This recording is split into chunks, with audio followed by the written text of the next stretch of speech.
오늘 주시는 말씀은 사도행전 3장입니다. 3장 우리 2주 전에 부활절 전주에 함께 나누었지만 그때는 이제 그 3장에 나오는 그 베드로와 요한이 안진뱅이를 고친 사건을 중심으로 했다면 오늘은 그 말씀, 특히 베드로의 설교를 중심으로 함께 보고자 합니다.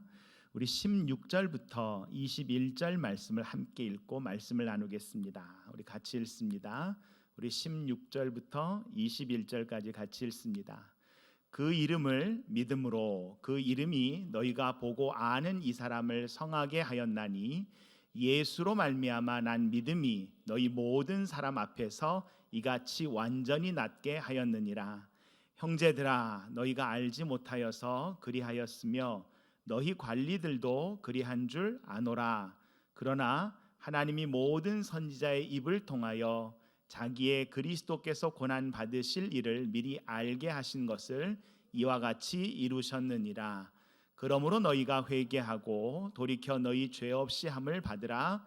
이같이 하면 새롭게 되는 날이 주 앞으로부터 이를 것이요 또 주께서 너희를 위하여 예정하신 그리스도 곧 예수를 보내시리니 하나님이 영원 전부터 거룩한 선지자들의 입을 통하여 말씀하신 바 만물을 회복하실 때까지는 하늘이 마땅히 그를 받아 두리라. 아멘. 하나님의 말씀입니다. 부활주일 전에 우리가 이 3장을 다루었는데요. 오늘은 베드로의 이 두 번째 설교 부분을 갖고 다시 다룹니다.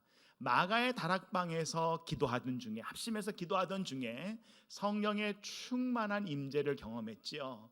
그래서 그들이 정말 한 공동체를 이루고 정말 성령께서 주시는 그 사건 가운데 새로운 그리스도 안에서 새로운 공동체가 출발하였습니다. 그리고 그 기도의 자리가 확장되는데 우리 3장은 어디까지 확장되냐면 다시 성전으로 기도하러 올라갑니다. 올라가다가 성전 미문에 앉은 안진뱅이를 보게 됩니다. 그러자 성령에 충만하기 이전에는 놓쳤던 그 사람이 이제는 걸리는 거지요. 이제는 그 사람을 보는 시야가 달라진 것입니다. 그래서 나사렛 예수 그리스도의 이름으로 그 사람을 일으켜 세우니까 이 사람이 함께 성전에 들어가 걷고 뛰고 하나님을 찬양하는 사건이 벌어집니다. 이 사건을 바라본 많은 유대 사람들, 유대 지도자들이 놀라면서 그들을 갖다가 바라보고 있습니다. 이때 이 안진뱅이였다 일어난 사람이 베드로와 요한을 붙잡으니까 솔로몬 행각의 사람들이 쫙 모였지요. 거기서 이 베드로가 두 번째 설교를 시작합니다. 두 번째 설교의 시작은 여러분 12절을 보시면 이렇게 됩니다. 이스라엘 사람들아 나의 결혜여 라고 되어 있습니다. 나의 결혜 이스라엘 사람들아 이 일을 왜 놀랍게 여기느냐. 우리 개인의 권능과 경건으로 이 사람을 걷게 한 것처럼 왜 우리를 주목하는가. 함께 고백합니다. 사람이 아니라 하나님을 바라봅시다. 우리는 어떤 현상이 벌어지면 그 현상에 집중할 수밖에 없지요. 왜냐하면 보이니까. 하지만 그 일이 아니라 그 일을 행하시는 그 주님을 바라보시는 저와 여러분 되기를 간절히 소원합니다. 사람을 보는 것에 주목하게 돼요. 보이는 것에 주목하잖아요, 우리는. 하지만 보이는 현상이나 보이는 사람에게 집중하기보다 그 일을 누가 일으켰고 어떤 경우에서 이 일이 발생했는가를 봐야 되는데 여기서도 안진뱅이였다 일어난 사람으로 인하여 많은 사람들이 베드로와 요한을 바라봅니다. 그러자 베드로가 얘기합니다. 이 사람을 낫게 한 것은 우리가 한 게 아니다. 우리 가운데 역사하시고 우리 가운데 함께 하시는 하나님이 하신 것이지 우리가 한 게 아니니까 우리가 아니라 하나님을 바라보라. 하나님께 영광을 돌리라 라는 것이죠. 우리가 설교자가 말씀을 전합니다. 그렇지만 말씀은 설교자를 보게 하는 것이 아니라 우리와 함께 하시는 예수 그리스도를 보게 하는 줄 믿습니다. 소망 없이 살던 안진뱅이가 일어난 것을 본 사람들이 놀랐어요. 그래서 베드로와 요한을 주목하자 이거는 자신들의 능력과 경건 때문이 아니라는 거예요. 우리가 아무리 능력이 있고 지식이 있고 경건 생활을 해도 우리가 그 일을 하는 것이 아니라 우리와 함께 하시는 하나님이 그 일을 이루실 줄 믿습니다. 그러면서 뭐라 그럽니까? 우리 조상의 하나님이 영화롭게 하신 그 예수 그리스도가 우리와 함께 하시기 때문에 그분이 부활하심으로 하나님 아버지께서 받아서 우리에게 부어주신 그 성령이 우리와 함께 하시기 때문에 이 일이 우리 가운데 진행되었다라고 이야기를 합니다. 그러면서 하나님께 영광을 돌리라는 거예요. 오늘 이 베드로의 설교는 안진뱅이가 일어난 사건과 베드로의 설교는 다른 게 아니라 하나로 붙어 있다는 것이고, 이것이 바로 같은 사건인데 어떤 사건인가? 안진뱅이가 회복된 사건이 바로 예수 그리스도가 십자가를 통하여 부활하신 사건이고, 십자가의 부활을 통하여 우리에게 부활의 증인으로 살아가라고 하신 것은 바로 주님께서 예수 그리스도를 보내신 목적은 단순히 우리의 죄와 죽음을 해결하고 십자가의 죽음으로 끝내는 게 아니라 우리 가운데 부활의 능력을 부어셔서 처음 창조되었을 때 정말 우리가 하나님이 먹지 말라 한 선과 악을 알게 하는 열매를 맺어서 하나님과 관계가 깨어지고 분리되고 죄와 죽음이 들어온 그 상황이 있기 이전에, 타락 이전에 온전하여진 새 창조와 새 하늘이 있었던 그때로 회복하는 하나님의 놀라운 계획을 우리에게 알려주십니다. 그러면서 이 베드로가 지적하는 게 있어요. 그 생명의 주님을 너희들이 죽였다는 거예요. 너희들이 빌라도에게 넘겨주었고, 너희들이 빌라도가 이 사람에게 죄가 없는데 라고 하면서 살인자를 갖다가 비교할 때 오히려 생명의 주님, 거룩하신 분, 의로우신 분은 죽이라고 넘겨주고 살인자를 너희가 받아들이지 않았는가 라고 이야기를 합니다. 이 이야기는 요한복음 18장 38절에 보면 이렇게 기록되어 있습니다. 한번 같이 읽어볼까요? 요한복음 18장 38절. 빌라도가 유대인들에게 나가서 뭐라 그럽니까? 나는 그에게서 아무런 죄도 찾을 수 없다. 39절 같이 있습니다. 6월절이면 내가 너에게 한 사람을 놓아주는 전례가 있으니 그러면 너희는 내가 유대인의 왕을 너에게 놓아주기를 원하느냐 하니, 40절 같이 읽습니다. 그들이 소리를 질러 이르되 이 사람이 아니라 바라바라 하니 바라바는 강도였더라. 오히려 유대인들의 지도자들이 소리를 지르면서 이 사람이 아니라 바로 바라바라고, 우리가 원하는 사람 바로 바라바라고 했던 거 너희들 기억하지 않느냐? 불과 얼마 전에 벌어진 사건 아니냐? 심지어 19장을 보시면 요한복음 19장에 이렇게 기록되어 있어요. 요한복음 19장 14절에 15절 같이 읽습니다. 같이 읽을까요? 이날은 6월절의 준비일이요 때는 제6시라 빌라도가 유대인들에게 이르되 보라 너희 왕이로다. 15절 그들이 소리 지르되 없이 하소서 그를 십자가에 못 박게 하소서. 빌라도가 이르되 내가 너희 왕을 십자가에 못 박으랴. 대제사장이 대답하여 가로되 가이사 외에는 우리에게 왕이 없나이다. 가이사가 우리의 왕입니다. 우리가 아무리 로마의 속국이 되고 노예가 될지라도 바로 그분이 우리의 왕이지. 우리의 기득권을 도전하고 우리가 살아온 삶의 경험과 삶의 안정을 흔들고 있는 저 예수는 우리 왕이 아닙니다 라고 너희들이 그 생명의 주님을 죽인 거 아니냐 라는 이야기를 하는 것입니다. 그런데 15절 하반절에 그러나 하나님이 그분을 죽은 자 가운데 다시 살리셨는데 우리는 이 일의 증인이다. 함께 고백합니다. 우리는 부활의 증인입니다. 아멘. 예수님은 죽어서 무덤에서 썩고 계신 분이 아니라 다시 살아나셨다는 것이고, 단순히 다시 살아나셨을 뿐만 아니라 지금 우리 가운데 역사하고 계시다는 것입니다. 그 이름을 믿는 믿음이 바로 이 앉아있는 이 사람을 일으킨 것이고, 바로 이 앉아있는 이 사람을 고친 것이라는 거예요. 그 얘기 바로 16절에 이렇게 고백합니다. 그 이름을 믿음으로 그 이름이 너희가 보고 아는 이 사람을 성하게 하였나니 예수로 말미암아 난 믿음이 너희 모든 사람 앞에서 이같이 완전히 낫게 하였느니라.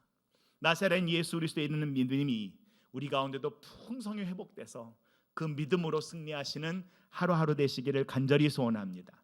그런데 이 설교가 지금 성전 설교가 울려 퍼지는 거예요. 2장의 설교를 오순절 설교라 하면, 마가의 다락방에서 이루어진 설교라 하면, 지금 3장의 설교는 성전에서 선포되는 설교입니다.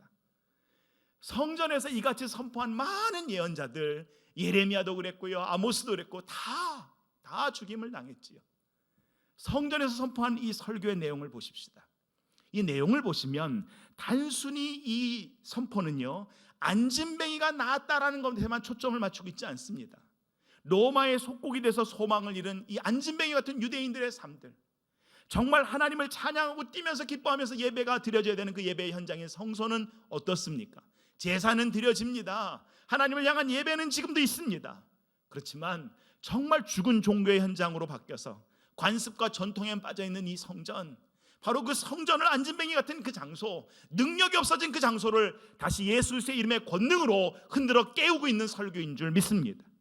같은 공간, 같은 성전이지만 예수 이름으로 말미암아 회복된 사람은 어땠어요? 그 예배는 달랐습니다. 걷고 뛰고 하나님을 찬양하고 예배했으며 그 누구도 그 무엇도 그의 예배를 방해할 수 없었습니다. 사랑하는 성도 여러분, 예수 그리스도 이름의 능력이, 그 은혜가 우리의 마음과 삶을 온전히 지배하고 우리의 삶 가운데 온전히 하나님의 평강과 기쁨과 은혜를 부어주시기를 간절히 소원합니다. 이 사도행전 3장의 사건은 4장까지도 연결되는데요, 이 3장에서만 예수 그리스도의 이름의 능력, 믿음을 얘기하는 게 아니라 안나스와 가야바 이 대제사장 앞에 끌려가서 그들 앞에서도 이 베드로가 설교를 하는데 그 본문인 4장 10절에서도 이렇게 베드로가 이야기합니다. 한번 4장 10절 같이 읽어볼까요? 너희와 모든 이스라엘 백성들은 알라. 너희가 십자가에 못 박고 하나님이 죽은 자 가운데서 살리신 나사렛 예수 그리스도의 이름으로 이 사람이 건강하게 되어 너희 앞에 섰느니라. 아멘. 그 이름을 믿는 믿음, 그 이름을 붙잡는 믿음, 예수 그리스도의 이름에 주신 그 은혜와 능력을 놓치지 않는 그 믿음이 우리 가운데 늘 살아있기를 간절히 소원합니다. 그러면서 이 유대 지도자들을 베드로가 초청해요. 이 설교를 통하여. 이 짧은 설교인데요, 설교의 핵심과 함께 그들을 초청합니다. 17절 뭐라 그래요? 형제들아, 아까는 이스라엘 사람들아, 영어로 보시면 이스라엘 라이트라 돼 있죠. 나의 결의 이스라엘들아 라고 이야기한 좀 친근한 호칭이었다면 이제 18절, 17절은 아예 완전 그냥 brothers, 그죠? 나의 형제들아, 형제들아, 너희가 몰라서 이랬는 줄 내가 안다라는 거예요. 너희가 알지 못해서 그랬는 줄 너희가 안다라는 거지요. 그런데 18절 같이 읽습니다. 그러나 하나님이 모든 선지자의 입을 통하여 자기의 그리스도께서 고난 받으실 일을 미리 알게 하신 것을 이와 같이 이루셨느니라. 선지자들이 뭐라 그랬어요? 그리스도가 오신다는 거예요. 메시아가 오신다는 거예요. 근데 그 메시아는, 이스라엘 사람들이 기대한 메시아는 어떤 메시아예요?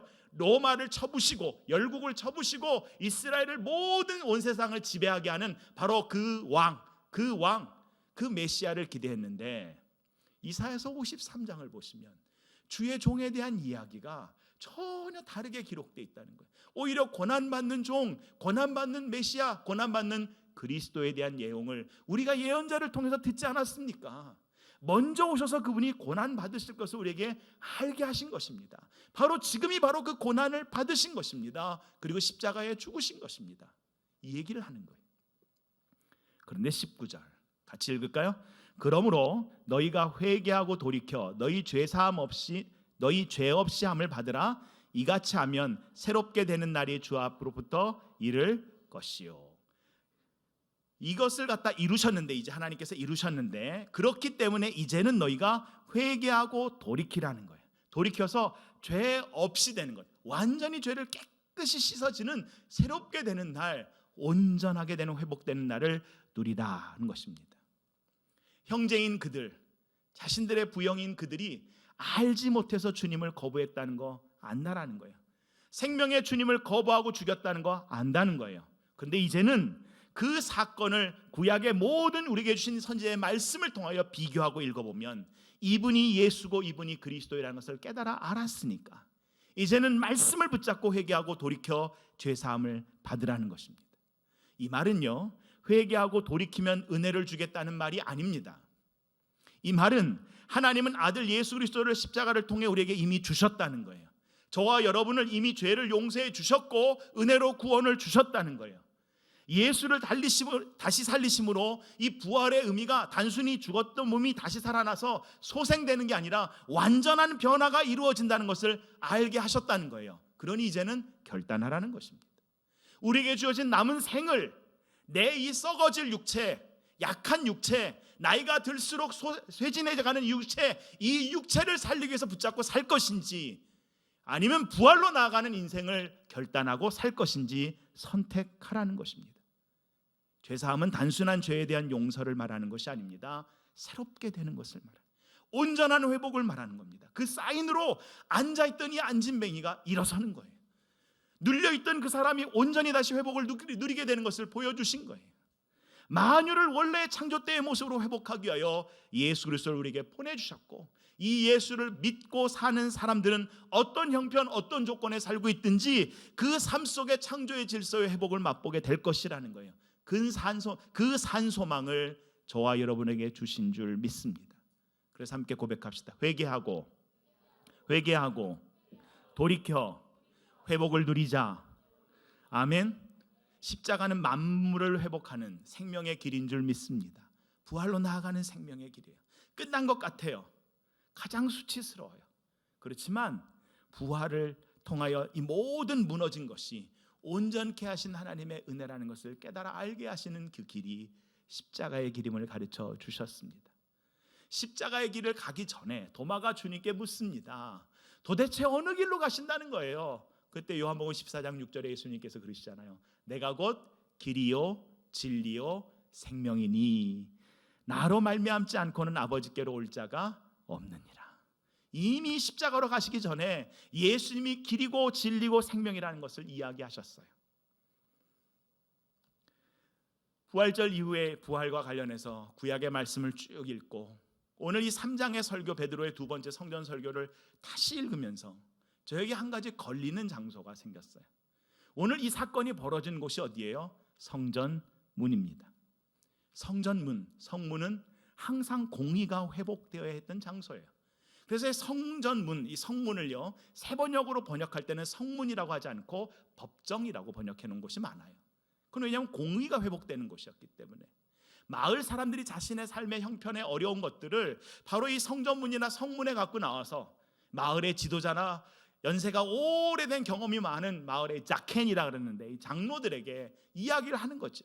그럼 그들이 중재도 해주고 지혜도 나눠주고 문제를 해결해 주더라는 거예요.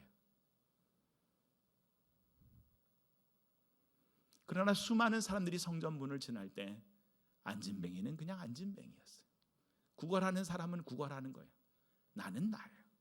내가 성전을 걸어서 들어갈 수 있으면 안진뱅이가 일어서든 안 서든 중요하지 않았어요. 그는 거기에 그냥 있는 거예요. 구걸하는 사람도 그냥 있는 거예요. 부유한 사람은 부유한 대로 살아가는 거예요. 근데 성령이 임한 후에 달라졌습니다. 이 3장과 4장에 있는 베드로의 설교를 둘러싸고 있는 두 가지 장면이 뭐예요? 성령이 임한 초대교회의 모습입니다. 성령이 임한 초대교회의 모습은 뭐가 달라졌어요? 모든 성도들이 자기의 소유를 주장하는 게 아니라 서로의 필요를 채워주며 정말 하나님께서 우리에게 주신 그 하나님의 나라를 기대하며 살아가는 공동체의 모습을 기록하고 있다라는 것입니다. 왜 베드로는 오늘 3장 설교에서 2장 오순절 설교에서 강력한 이 회개를 강조했습니다. 회개하고 예수를 믿으라 그랬습니다. 그런데 오늘 이 3장 성전 설교에서는 왜 이 오순절 설교와 더 강조된 이 회개를 강력하게 이야기할까요? 그거는 이 설교가 2장과 좀 다른 것은 여긴 재림에 대한 것을 이야기하고 있기 때문에 그래요. 그 주님이 다시 오실 그 재림을 우리가 믿고 살아가고 있는가라는 질문을 던지고 있는 것입니다. 20절과 21절 다시 한번 읽어볼까요? 또 주께서 너희를 위하여 예정하신 그리스도 곧 예수를 보내시리니 21절 하나님이 영원 전부터 거룩한 선지자들의 입을 통하여 말씀하신 바 만물을 회복하실 때까지는 하늘이 마땅히 그를 받아두리라. 만물을 회복하실 때 우리 주님이 다시 오셔서 이 만물을 회복하실 때 그날이 온다라는 것입니다. 유대인들은요 그리스도가 오는 날을 기다렸어요. 여호와의 날을 기다렸습니다. 왜? 그날은 모든 것이 회복되는 날이기 때문에 기다렸어요. 근데 아모스서는 5장 18절에서 20절에 그날 기다리지 말라 그러셨어요. 한번 같이 읽어볼까요? 왜 그런가? 아모스 5장 18절에서 20절 같이 읽습니다. 화 있을진저 여호와의 날을 사모하는 자여 너희가 어찌하여 여호와의 날을 사모하느냐? 그날은 어둠이요 빛이 아니라 마치 사람이 사자를 피하다가 곰을 만나거나 혹은 집에 들어가서 손을 벽에 대었다가 뱀에 물림 같도다. 여호와의 날은 빛 없는 어둠이 아니며 빛낮 없는 캄캄함이 아니냐? 아니 이 여호와의 날은 주님이 오시기 때문에 모든 것이 회복되는 날인 줄 알았는데 오히려 그날이 캄캄한 날이고 사자를 피하다가 곰을 만난 날이라니 이게 무슨 말씀입니까? 왜 이렇게 어두움이 우리 가운데 임한다는 것입니까? 그 이유는 바로 아모스 5장 10절에서 13절에 이 무리들이 성문에서 어떤 일을 행했는가를 기록하는데 이렇게 기록되어 있어요. 같이 한번 읽어볼까요? 무리가 성문에서 책망하는 자를 미워하며 정직히 말하는 자를 싫어하는도다. 11절 너희가 힘없는 자를 밟고 그에게서 미래 부당한 세를 거두었은즉 너희가 비록 다듬은 돌로 집을 건축하였으나 거기 거주하지 못할 것이요 아름다운 포도원을 가꾸었으나 그 포도주를 마시지 못하리라. 너희의 허물이 많고 죄악이 무거움을 내가 아노라. 너희는 의인을 학대하며 뇌물을 받고 성문에서 가난한 자를 억울하게 하는 자로다. 그러므로 이런 때에 지혜자가 잠잠하나니 이는 악한 때임이니라. 말세가 되고 때가 악하면요, 지혜자들이 잠잠해진다는 거예요. 하나님의 뜻을 말하는 사람들이 하나님의 뜻을 말했다가는 얻어맞으니까, 손해를 보니까 오히려 말을 안 하고 입을 닫는다는 거예요. 근데 사람들은 그럼에도 불구하고 자신의 삶은 돌아보지 않고 여호와의 날을 기다리고 있다는 거죠. 주님이 오셔서 회복할 날을, 주님의 재림을 기다린다는 거예요. 정말 우리가 예수 그리스도의 십자가의 은혜와 부활을 믿고 그분이 다시 오실 것을 기대하며 기다리며 믿음으로 살아가고 있습니까? 베드로의 설교는 그것을 지적하고 있는 것입니다. 먼저 주님이 오신 것은 예언자들의 말씀에 따라 우리를 위해서 고난 받으신 거 맞다. 근데 다시 오실 텐데, 다시 오실 때 모든 것을 회복하실 때 우리가 그리스도의 신부로 정결하고 그리스도의 신부로 준비되지 않으면, 회개하지 않으면 주님의 다시 오심은 우리한테는 재앙이 될 것이다. 복이 아니라는 거예요. 우리에게 복을 주시기 위해서 오시는 분이지만 공의를 선포해야 되는 성문이 제 기능을 하지 못하고 차별이 이루어지고 있고 여호와의 날을 기다리는 사람들이 여전히 자기 중심적으로 살아가고 있고, 이 아모스 시대에는요, 물질의 번영은 하나님의 복이라고 생각했어요. 근데 하나님은 출애굽 때부터 반복해서 말씀하셨어요. 출애굽기부터 하나님은 반복해서 이스라엘 백성들에게 모든 땅은 하나님의 것이고 우리는 그 땅을 빌려서 쓰는 사람이라고, 그래서 이 각 사람에게 주신 분깃을 줍니다. 그것을 나할라라 그래요. 이스라엘 공동체는 이 나할라 시스템이 있었어요. 그래서 조상으로부터 대대로 내려오는 땅은 팔거나 누구에게 줄 수 있는 게 아닙니다. 물론 기근이 일어나거나 어려운 사정이 생기면 팔 수 있었어요. 잃어버릴 수도 있었어요. 하지만 희년이 되면 반드시 다시 돌아오는 것, 나에게 나의 가문에 영원히 주어진 분깃, 그게 나할라입니다. 근데 예언자들의 시대에는 이게 달라졌습니다. 경제 시스템이 달라졌어요. 가진 사람들이 많은 땅들을 갖기 시작합니다. 집에 집을 더하기 시작합니다. 그리고 가난하고 억눌리고 약한 사람들은 뇌물을 받고 이루어진 이 성문의 재판에 의하여 손해를 보게 되고 쫓겨다니게 되고 모든 것을 잃어버리는, 모든 것이 무너지는 경제 시스템이 들어오기 시작하는 겁니다. 거기에 대해 예언자들은 신랄하게 이야기합니다. 이런 성문 시스템과 이런 구조 가운데는 아무리 하나님께 예배를 드려도 하나님이 그 예배 안 받으신다는 거예요. 우리가 하나님의 뜻에 따라 살아가지 않는다면 하나님께서 우리가 주시는 이 예배를 기뻐하지 않으실 거라는 거예요. 여러분, 하나님이 비난하는 범죄는 우리가 생각하는 살인이나 강간이나 폭력만이 아닙니다. 이러한 범죄가 분명히 사회의 질서와 도덕을 파괴하는 중대범죄 맞습니다. 그러나 선지자의 글들은요, 모든 시대 모든 장소에 마련해 있는 눈에 띄지 않는 죄를 지적합니다. 권력과 부를 가진 자들이 자발적인 노력과 행위를 통해서만 제거될 수 있는 죄, 사회의 힘을 가진 자들, 지식이 있는 사람들이 자발적으로 노력하고 행동해야만 제거될 수 있는 죄, 그 죄들에 대하여 지적하고 있는 것을 볼 수 있습니다. 편하게 사는 게 좋지요. 그게 쉽지요. 그러나 우리가 혜택을 받았으면 그 혜택에 대한 의무와 책임을 질 때 그 사회가 건강하게 움직이죠. 프랑스어로 노블레스 오블리주라는 말이 있습니다. 고귀한 삶에는 책임이 있다는 거예요. 의무를 갖는다는 겁니다. 하나님은 저와 여러분을 고귀한 삶으로 불러주신 줄 믿습니다.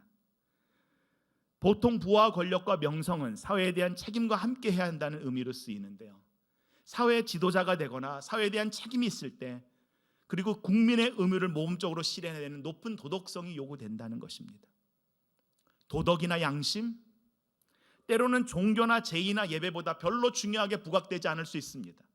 근데 여러분, 선지자의 글들을 읽어보시면 반복해서 얘기하고 있습니다. 도덕과 양심이 빠진 예배, 나의 삶에서 하나님을 경외함이 빠진 예배, 그 예배는 하나님이 받지 않으시기에 철저한 회개와 돌이킴을 통하여 하나님과 연합되는, 하나님과 연합되는, 선을 구하고 악을 미워하는 예배가 우리 가운데 회복되고 살아나야 된다라고 말씀하고 있습니다. 아모스 5장 14절과 17절에 14절부터 보시면 이런 내용이 있습니다. 한번 14절 볼까요? 같이 읽습니다. 너희는 살려면 선을 구하고 악을 구하지 말지어다. 만군의 하나님 여호와께서 너희의 말과 같이 너희와 함께 하시리라. 15절 너희는 악을 미워하고 선을 사랑하며 성문에서 정의를 세울지어다. 만군의 하나님 여호와께서 혹시 요셉의 남은 자를 불쌍히 여기시리라. 회개를 적극적으로는 선을 구하는 거지요. 소극적으로는 뭐예요? 악을 미워하는 거예요. 그렇지만 최소한 이러한 변화가 성문에서는 일어나야 된다는 것입니다. 우리의 삶의 경계인, 도시화된 곳과 그리고 그 경계들, 삶의 주변에 있는 곳에선 정의와 공의가 세워져야 된다는 것이. 그렇지 않다면 아모스 5장 17절에 하나님이 이렇게 얘기하셨어요.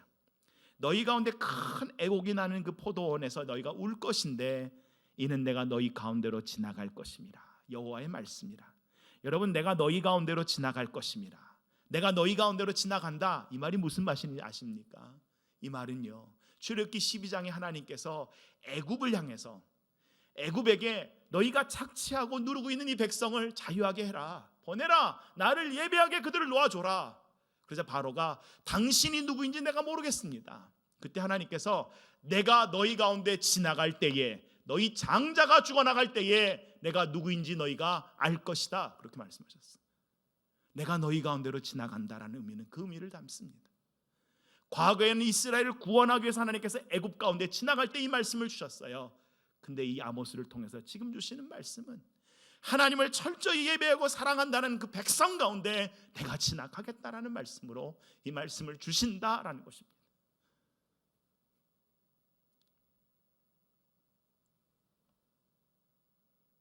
이번 코로나19를 지나면서 우리는 아마 많은 생각을 하고 있을 거라고 생각합니다.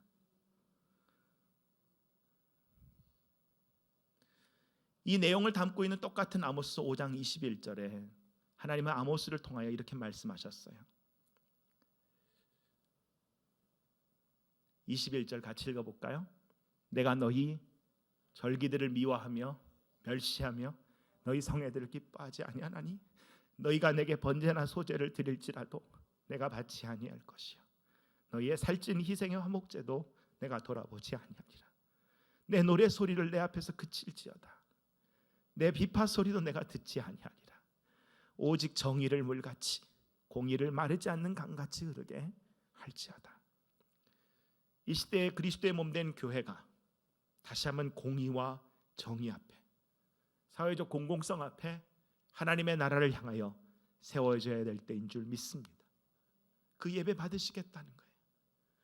아모스만 얘기하는 게 아닙니다. 호세아서 6장 6절에는 뭐라고 말씀하셨어요? 나는 인애를 원하고 제사를 원하지 아니하며 번제보다 하나님을 아는 것을 원하노라.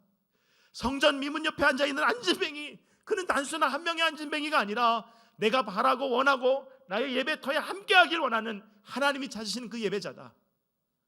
그 예배자를 교회가 차별하고 교회가 분별하는 게 아니라 오히려 하나님이 원하시는 것이 무엇인지, 미가서 6장 8절에 사람아 주께서 선한 것이 무엇임을 내게 보이셨나니 여호와께서 내게 구하는 것은 오직 정의를 행하며 인자를 사랑하며 겸손하게 내 하나님과 함께 행하는 것이 아니냐. 사랑하는 성도 여러분, 겸손이 무엇입니까? 그냥 막연히 나를 낮추는 게 겸손입니까? 예수님은 겸손을 이렇게 보여주셨어요. 겸손은 정말 섬기기 힘든 순간에 섬겨낼 수 있는 능력이다. 우리 주님은 우리를 섬기러 오셨습니다. 어제 새벽을 통해서도 주신 말씀이 그거잖아요. 정말 섬기기 힘든 순간이에요. 근데 예수님은 허리를 동이시고 제자들을 다시 섬기셔요. 그 몸을 우리를 위해, 우리의 죄를 위해 대속제물로 드리십니다. 근데도 우리는 누가 높은가 누가 낮은가 갖고 싸우고 논쟁하고 있어요. 우리 자신을 보면 되게 우리가 사랑도 많고 특히 가족에게는 대단한 것 같아요. 근데 어떻습니까? 때로 우리는 우리 자녀 하나도 나보다 더 사랑하지 못하고 내 불편함보다도 우리 자녀를 향한 나의 태도도 부족하다는 것을 느끼게 될 때가 있지 않습니까? 베드로가 구약의 말씀을 하나하나 연결해서 예수를 통하여 그들을 회개로 초청합니다. 회개하자는 것이, 주님이 다시 돌아오면 그때는 때가 없으니까 주님이 다시 오실 그때 만물을 회복할 그때에 우리가 회개함으로 준비돼서 이 새로움을 누리자. 어떻게 초대교회는 모든 것을 나눌 수 있었을까요? 바로 그때가 내 생에 이루어지기 때문에, 그 재림을 하루하루 기다리며 살아갔기 때문에 초대교회는 강한 성령의 능력과 정말 사회 안에 많은 변화와 영향력을 미칠 수 있었습니다. 이 말씀을 준비하는 가운데 저는 두 가지를 한번 생각해 봤어요. 아모스의 이 예언이 선포되고 40년 후에 이스라엘이 망합니다. 주님이 돌아가시고 베드로가 성전에서 이 설교를 선포하고 40년 후에 70년에 로마에서 성전이 없어진 후에 성전 예배가 지금까지 사라지고 있습니다. 여러분, 2달 예배 온라인으로 드린 것 같고 여러분 힘들어 하십니까? 2000년 동안 유대인은 성전 예배가 사라졌음에도 불구하고 다시 오실 주님을 기다리면서 시대적 아픔과 핍박 가운데서도 자신의 정체성을 놓치지 않고 지금도 살아가고 있습니다. 하나님께서 저와 여러분을 찾으시고 우리를 위해서 오셨을 때에 주님을 끝까지 기다린 종으로 저와 여러분이 새겨지고 기억되는 착하고 충성된 종 되기를 간절히 소원합니다. 그 뒤에 베드로의 설교가 그거예요.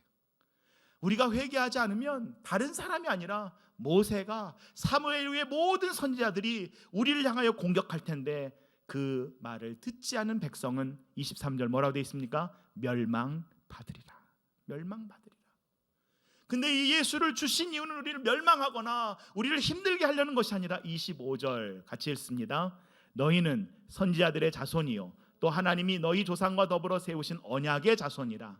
아브라함에게 이르시기를 땅 위의 모든 족속이 너희 씨로 말미암아 복을 받으리라 하셨으니, 정말 우리는 언약의 사람이고 이 땅 위에 있는 모든 족속이 우리를 통해서 복을 받을 복의 사람들이라는 거예요. 복의 사람으로 우리를 초청하셨다는 거예요.